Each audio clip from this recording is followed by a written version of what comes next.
Welcome. This is Reggie's PC Resources presenting to you Computer System Overview and Upgrading System Memory. Another educational or instructional video brought to you by Reggie's PC Resources. Now, I believe in the educated consumer, and in this case, the educated computer user. And being at least familiar with certain aspects of your computer system, it goes a long way in helping you to keep your system running longer, getting more years out of it. And it helps protect you from people that would take advantage of your ignorance. For example, someone tells you you need a whole new motherboard, or you have to do, something drastic, when all you might need is to upgrade a component. Years ago, I remember a person took their computer to a computer shop and they charged him like $100 and something just to change a cable. He didn't know. All right. So being educated about the computer that you used every day goes a long way in helping you maintain it properly and to protect yourself from being taken advantage of. Think of it like a car, an automobile. You don't have to be a mechanic to drive a car, but there's certain things about a car I mean, of course, you know how to drive it. And with computers, you know how to use the software that you use every day. But with a car, you have to, you're going to have to put gas. You know how to look at the gas meter in your car, your speedometer. You're going to have to get your oil changed, and you go to a professional, i.e. a mechanic, or your dealership, what have you, to get those things done. And the same applies with the computer.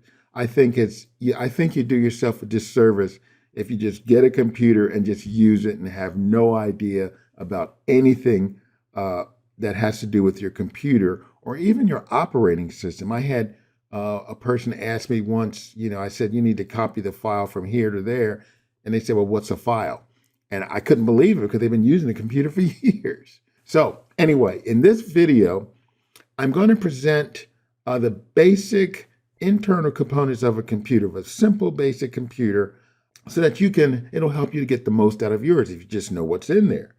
And I'm also going to show you how to potentially increase the performance of your computer to extend its life. And we're going to do that. I'm going to do that by upgrading system memory. There are some cases where certain things that you can do, simple things you can do to extend the life of your computer, but not just extend the life, but increase the performance. One of those things is to increase the amount of memory that you have, or RAM, or system memory, and we'll get to these terminologies later. Another thing that you can do is to swap out or change your hard drive from a mechanical hard drive to an SSD type of drive, an SSD. And there are different flavors of that, which we'll get into. But there are things that you can do that can help boost the performance of your computer, even using certain software to help you clean out your system and get things running smoother. And this video is about doing that from one perspective, and that's we're going to change out our system memory. Who am I? My name is William Reginald Cunningham, but you can call me Reggie. I'm the owner and operator of Reggie's PC Resources, www.rpcr.com. I'm a web developer. I'm a certified life coach, Christian minister. I play piano and keyboards. I love physics, astronomy, and of course, technology. In specific, I really enjoy web technologies. I'm a published author. I believe heavily in the educated consumer, or in this specific case, the educated computer user. I'm a husband and a father. If you want to learn more about me, I have LERM. If you want to learn more about me personally, just go to www.williamrcunningham.com. Now, what we're going to cover in this video, or these series of videos, is, this video is we're going to go over some terminology. We're going to do a system overview. I'm going to show you the inside of a computer and just start naming some parts so you become familiar what they are, what they do. A short description, or a short discussion rather, on finding parts for your computer. I mean, you just can't go and I'm just going to increase memory and buy a memory stick. You have to have a specific type of memory for your particular computer. And I'm going to show you the process of upgrading system memory. You're going to watch me do it for a computer that I have. It's an older computer. And it's I don't know, it's probably like around close to 10 years old. But it still works. It runs Windows 10 fine, except it's very, very slow. So I'm upgrading the memory and see what, performance boost I get out of that. And then I might upgrade the hard drive. We're going to continue on next with the basic terminology that you might see in, computer descriptions and specifications and so forth. Okay. So stay tuned. All right, now let's talk about basic terminology, some basic computer terms relevant to this video that I want to discuss with you. Let's talk about the motherboard. Now, normally you won't do much with the motherboard, but it's good to know what it is. Here's a picture of a motherboard. It's the main circuit board of the computer, and it's what things attach to. Your hard drive attaches to the motherboard. Of course, your memory is on the motherboard. Your video card, in one way or another, attaches to the motherboard. It's the main circuit board of your computer. And you have an image here of a motherboard, just to name some parts, just real quick, since it's there. You have the the CPU slot. This is where you would plug in your CPU. You have your memory slots. You have some adapter card slots. You have different USB and different interfaces here. But this whole thing is this is the motherboard. The microprocessor, or the CPU, the brain of the computer. It contains the arithmetic, logic, control, and other circuits in a single integrated circuit. It's like this thing here. This is the bottom of one, okay? And this one here, this is looking from the top. That's your microprocessor. And this runs in the computer. This is where instructions get executed and so forth. And it gets hot. And we'll talk about that a little bit later. But this is the brain of your computer, the microprocessor, or the CPU, or for short, the processor. And you'll see the processor, for example, some specifications you might see is a Intel i5 or i7 or an i3 or AMD Ryzen, so they're different microprocessors and they have different speeds. I'll have another video that gets more into detail into these things. It's my introduction to computer course for people who want to know more about the computers. But just for now, just know that the CPU is the brain of your computer. The heat sink. Now, I mentioned that the microprocessor can get pretty hot. Well, it gets very hot. You can get burned. The heat sink in a computer, it conducts heat away from a circuit. For example, the CPU has a heat sink on top of it. If you see here, this one here, this image to the right at the bottom here, you have all of these heat sinks. This is a heat sink. All this big blob is a heat sink, and it'll have a fan on it to help with the circulation of the air. But way down here in the bottom, this is where it attaches to the microprocessor. And it conducts heat from the microprocessor to this heat sink, and then the fan just helps circulate that heat away.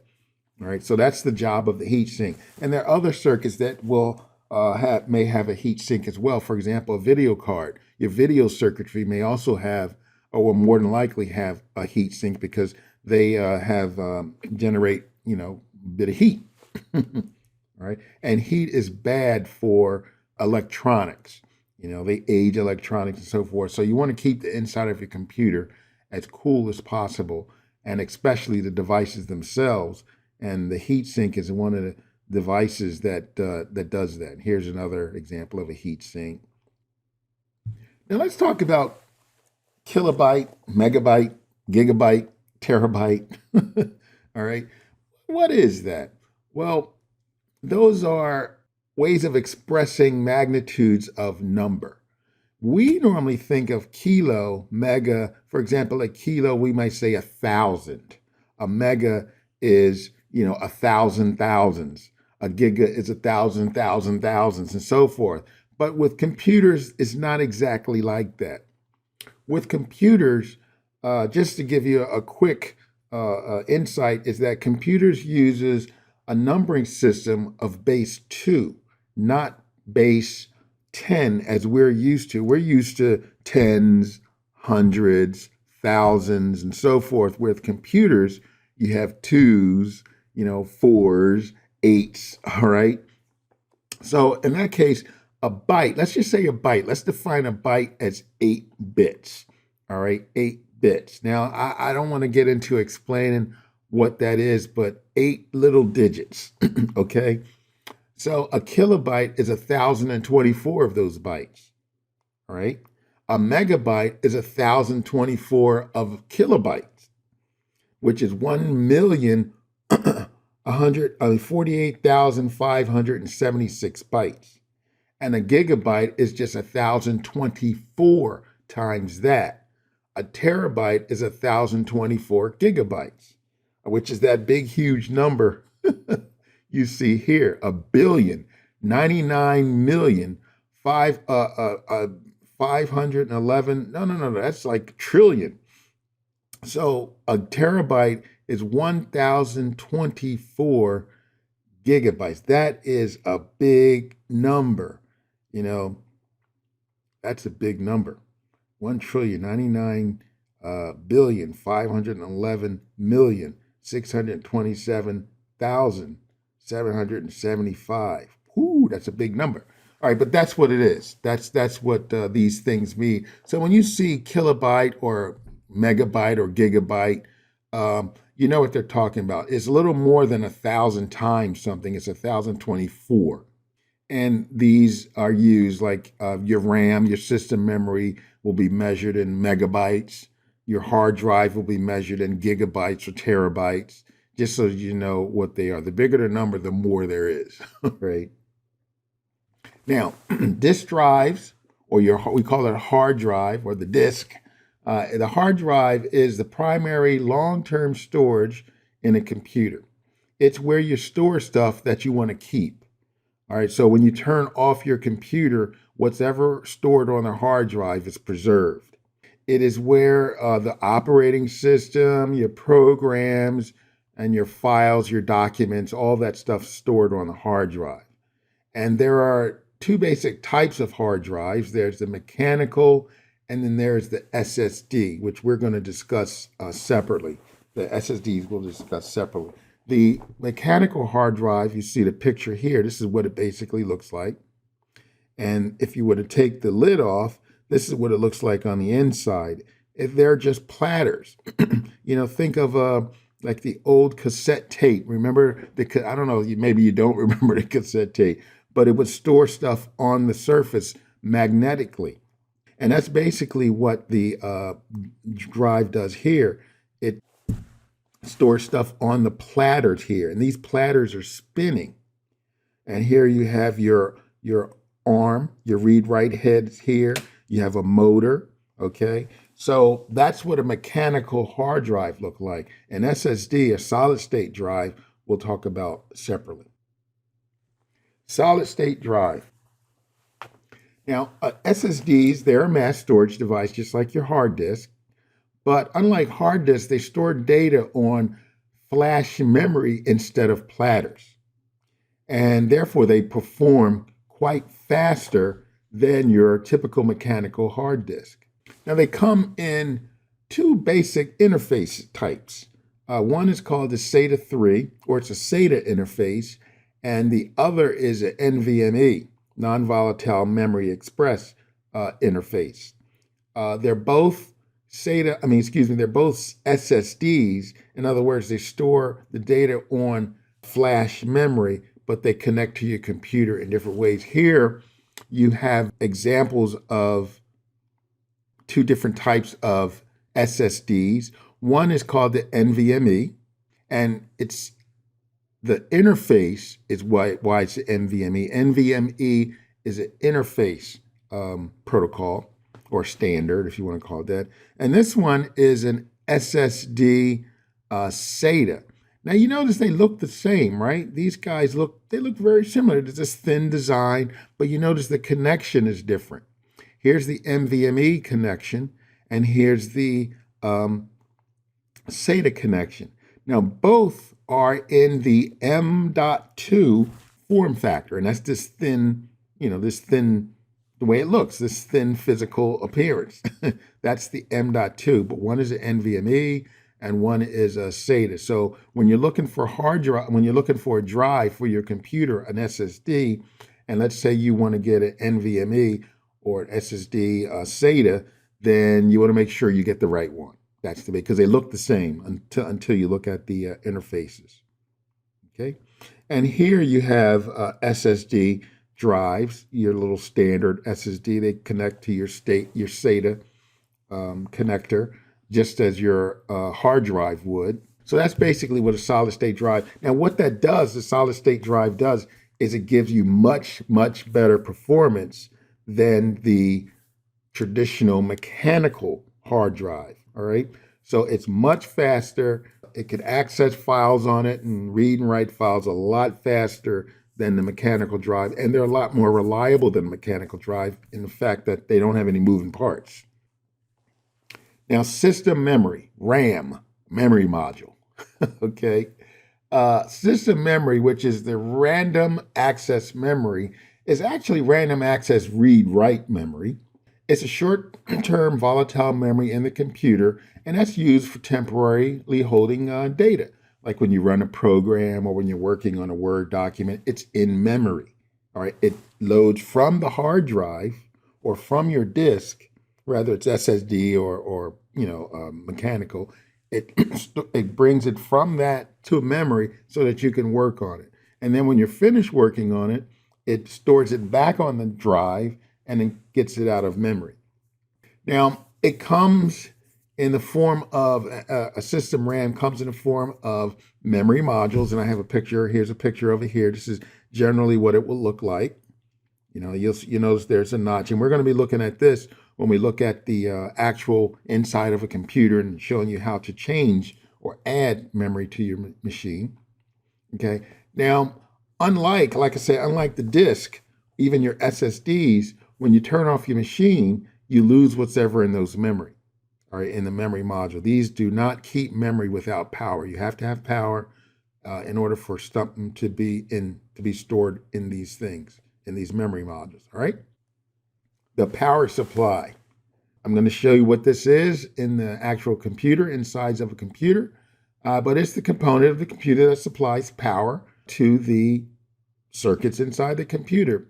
It provides the proper voltages. So the power supply is what provides the necessary power for the circuits of your computer. And it can be swapped out. They do fail. There may be a reason where you might want a more beefy power supply. Let's say if you upgraded your system, done that. It's pretty easy to do. You just have to make sure that the power supply you get can actually connect to your motherboard, because it has to connect to your motherboard. You have to have the proper connections for connecting to your motherboard. Okay, so that's the power supply. It's the power producing component of the computer. Expansion slots. All right. Now, expansion slots, they provide the capability of expanding the functionality of your computer by adding adapter cards. For example, let's say you purchase a computer that has a sound card built in, or they have sound circuitry built in, or the video circuitry is built into the motherboard. So, but let's say you wanted a more high-powered video experience, or maybe you want a better sound quality, so you will get a sound card, an adapter card, to plug into one of these slots. These slots themselves, just for your information, are PCIe slots. You have like a PCIe 16, PCIe, maybe 4, a PCIe 8, what have you. But you would plug your adapter card into this, and gain that extra functionality, maybe a better sound card, a better video card, or maybe there's some other device that you want to hook up to your computer that requires an adapter card. Now, we've gone over some of the basic terminologies of the computer that pertain to this video. Next, we are going to actually look at the components. We're going to get an overview of the computer in place. All right. So stay tuned for that. The computer overview. Now what I want to do is just take a few minutes, a couple minutes, and just open up a computer with a video, a picture, and we're going to actually look inside of a real computer shortly. But I just want to look at a computer and just identify some of the parts, some of the things that we've discussed so far. All right, here we have the inside of a computer. All right, we've taken the side panel off of the case, and we're looking inside the computer. All right, now in the top left, right up here, is the power supply. And you notice all the cables coming from the power supply, and these cable plug into different components of the computer. Of course, it's going to plug into the motherboard. It's going to plug into your hard drive here. If you had other devices, it will plug into that. This fan is getting power, so forth and so on. So that's your power supply. You have your CPU fan. We talked about the heat sink and the fact that the heat sink will most likely have a fan on it. So the CPU will have this fan, they have this heat sink. So you have the fan here, and then you have a heat sink under that, and we talked about that. And then under that will be your microprocessor. You have your expansion slots here. Here's an expansion slot. There's another one right there. Those are PCIe slots. And over here on this side, you have your bays. The silver thing here is where you can install, like say, a DVD drive, even another hard drive. And down here, you have more bays for smaller devices, even a smaller hard drive or whatever. Okay, here you can see it. We're going to show you that in a real system, but here your memory modules, your memory slots. There are two of them here, and the white little latches on the sides of them are what hold the memory modules into place, and we'll be talking about that a little later. And here you can see the hard drive plugged into the power, plugged into your motherboard here, data. Okay, that's how it's connected to your computer. All right, so that's the basic components of a computer. Now, over here to the left, we have other circuitry like your USB connection, your video connection, your network connection, for wire and so forth and so on. All right, so this is the inside of your computer. I would encourage you, if you can, to, one day take the cover off or take one of the side panels off and just look in there. Probably once a year, which I'll mention later, you're going to want to perhaps clean it out because it can get pretty dusty in there. So you want to keep your machine as clean as possible to help, of course, extend its life. So next, we're going to actually we're going to show you the real insides of a computer. So stay tuned. This video is to help you to understand some of the components in a computer, and specifically to show you how you might change or add memory to your computer. Right? You would add memory on your computer, well, if you need more memory. No, but really, that's really what it is. But ultimately, you want to increase the performance of your computer. And one way to do that, a simple way to do that, is to add memory if memory is lacking. For example, if you're using a computer with 4 gigabytes of memory, you're lacking memory if you're running Windows 10. So you might want to add more memory. Right? Now, before we get into the details of that, let's just go over some of the components of the computer. And we'll start with the memory modules. Here are your memory modules. And you notice there's 2 slots. One slot is filled. It has, the memory module in it already, what the computer is using. And what we want to do is add another one to increase the memory. So we have 2 slots, that's for your memory, and that's the memory module. Let me show you what it's going to look like. This is what it looks like. All right, that's what it looks like. And we're going to put this in there, in that slot. Next to the memory is your CPU, or the processors, and the brains of the computer. On top of it, though, is a fan, and below that is a heat sink, and below the heat sink is the actual microprocessor, which is just a little chip that is the brains of the computer, and it gets hot. So what happens is the heat sink transfers the heat from the microprocessor to the air, and the fan just helps to dissipate that hot air or that heat from the heat sink. All right. And you have another fan here to help more with circulation on the inside of a computer. Circulation is very, very important because heat to electronics is not good. Right. Here, this is your power supply. This is what gives your computer power. And there's a fan in there as well. Here are some slots here you see for adapters that you might get. For example, if you want to get your own sound card or another video card, or maybe there's some other type of device that you want to hook up that has an adapter for it. And you have these adapters here, PCI, they're called PCI adapters, or slots rather. Well, these are PCIe slots. All right, and this here is your battery that would keep the clock running and so forth, your configurations live, some of them anyway, when you actually turn the machine off or unplug it and what have you. Here is a hard drive connected. This is your data cable. This is your power cable. All right, now the hard drive is sitting straight up and down, but it looks like this. That's what your hard drive looks like. And you see you have the same slots where you would, plug them in. And here's the bottom. All right, this is a mechanical hard drive. There are spinning platters in there with a read-write head that's going back and forth that reads and writes to that hard drive. All right, so this is a mechanical hard drive.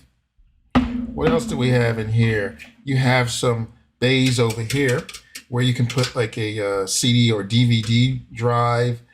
Your memory card slots are here. All right. What else we have? All right, of course, the big green square thing, that's the motherboard.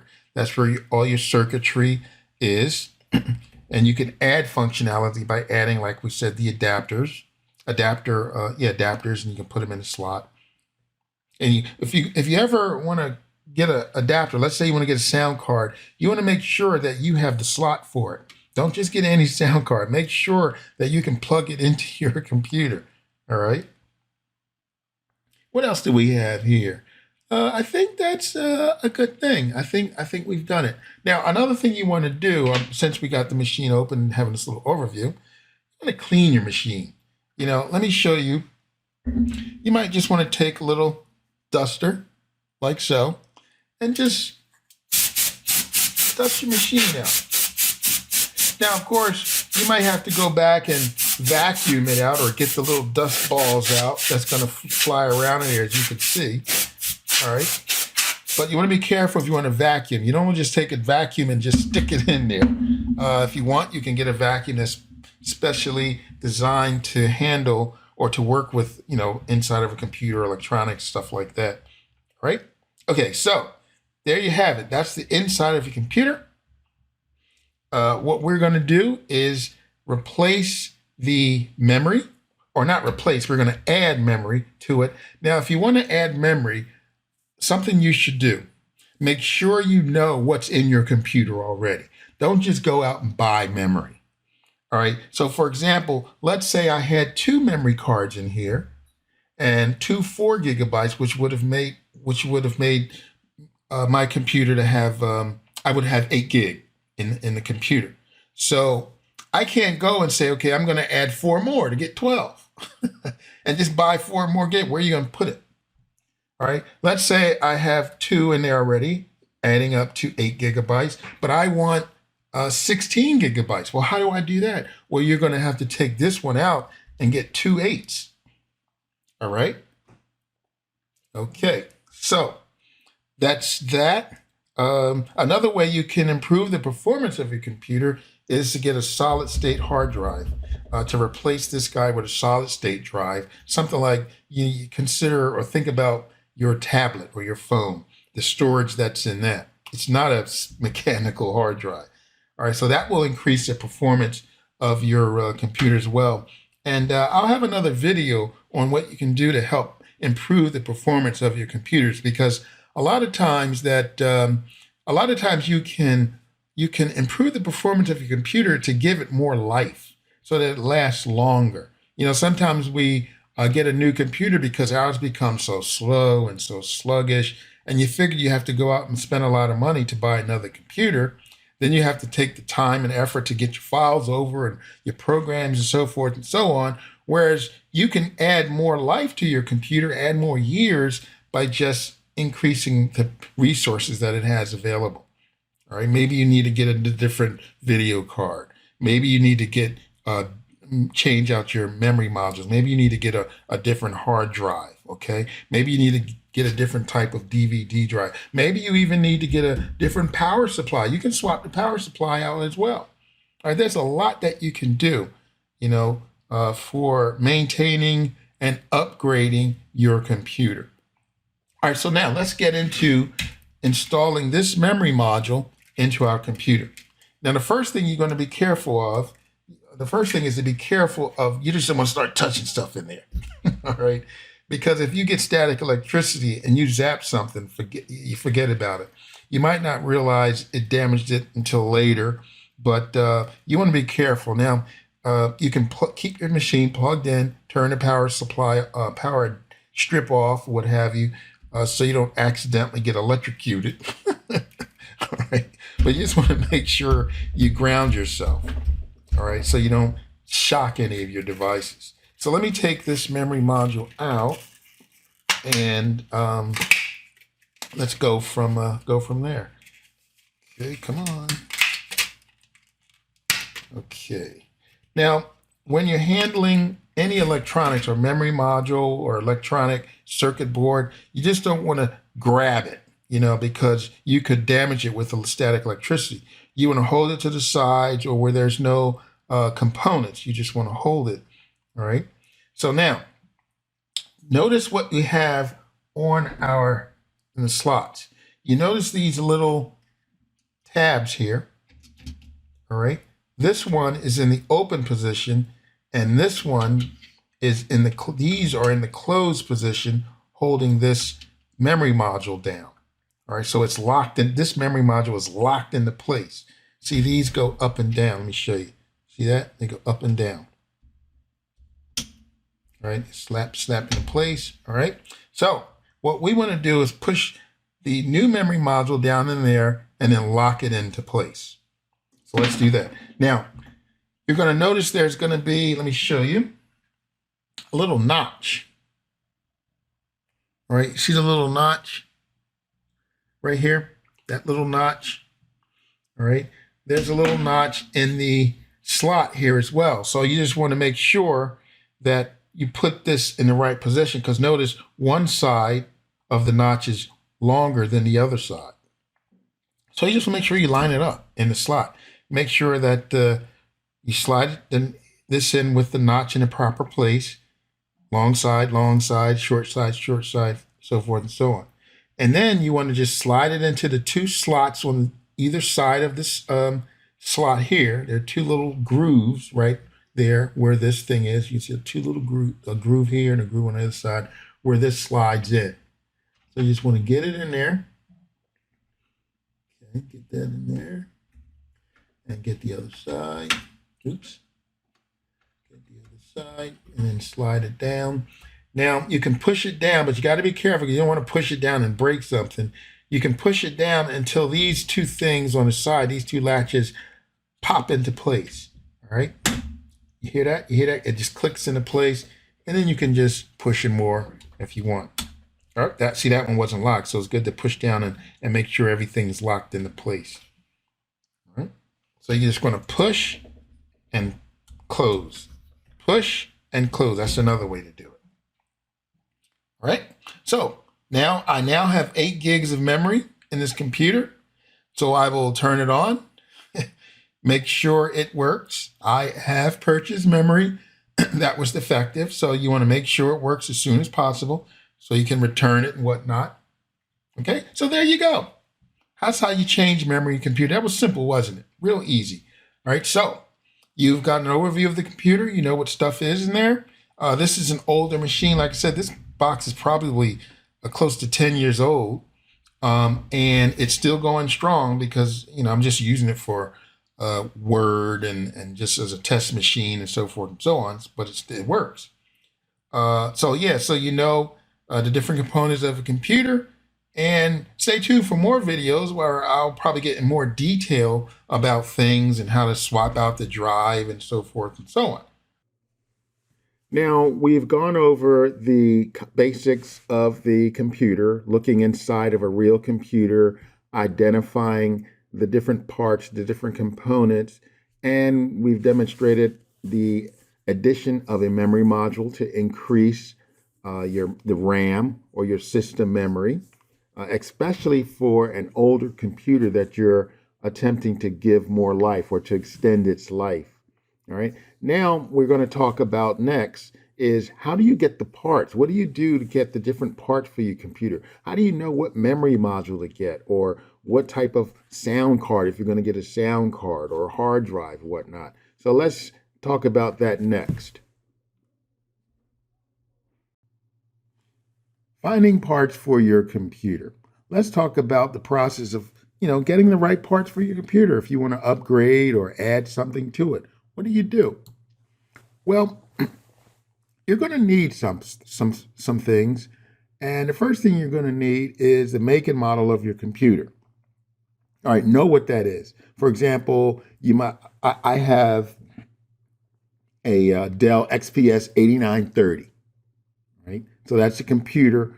I would look for devices or, like, say, memory modules or whatever that's compatible with that particular version. And a lot of sites will ask you that. They'll prompt you for that. What's the make of your computer? Rather, you have a Dell, and what's the model and the model number? XP, and then they can give you a list of items that are compatible with your computer. You definitely want to make sure you get devices or extra parts that are compatible with your computer. Another way to do that with certain manufacturers is either by a serial number or a tag number. Dell have these things called a tag number. It's just an identifying number, a unique number for each system, so that when you're talking to a Dell representative, they'll ask you for your tag number. You can give them the tag number, and they can know a whole lot about your computer, at least as it was when you first purchased it. Some other things you're going to want to know if you're looking for parts for your computer, extra devices or whatnot, is the type of expansion slots that you have available. If you're going to get an adapter card, let's say a new sound card, you need to know that you get the proper sound card that will fit in the available slot of your computer. You're going to want to know what type of memory you need. But with the memory, if you have the make and model of your computer or the tag number or serial number, you can get that compatibility. That'll resolve that compatibility, because you'll know that you'll be getting memory that's compatible with such and such a computer. How many available bays do you have? That's usually not a problem, but you might start loading up your computer for some reason with a whole bunch of different devices. You want to make sure you have enough bays, especially if you have a small form factor case computer, where it's a small little tower, and it doesn't have a lot of drive bays in the first place. How many available memory slots do you have? You don't want to just buy, memory, say I'm going to upgrade my memory and add memory to my computer when you don't have an available slot. You might have, let's say you have an older system and it has 4 gigs of memory, and you're saying, okay, I want to upgrade to 8. So I'll go get an 8 gig, I'll get a 4 gig, and I'll be able to upgrade my memory. But then you open your machine, you realize you have two 2 gig memory modules in there. All right. So you don't have a place to plug in your 4. So you have to take one of them out and you'll be left with 6. So make sure you have free slots for your memory if you're going to buy memory. And it helps to know what operating system you have, because there might be some things that are not compatible with a particular operating system depending on its age or whatnot. All right. So the most important thing is that computer make and model, or the serial number and the tag number if it's a Dell machine. Those are the things that you're going to need when you're looking for parts or devices for your computer.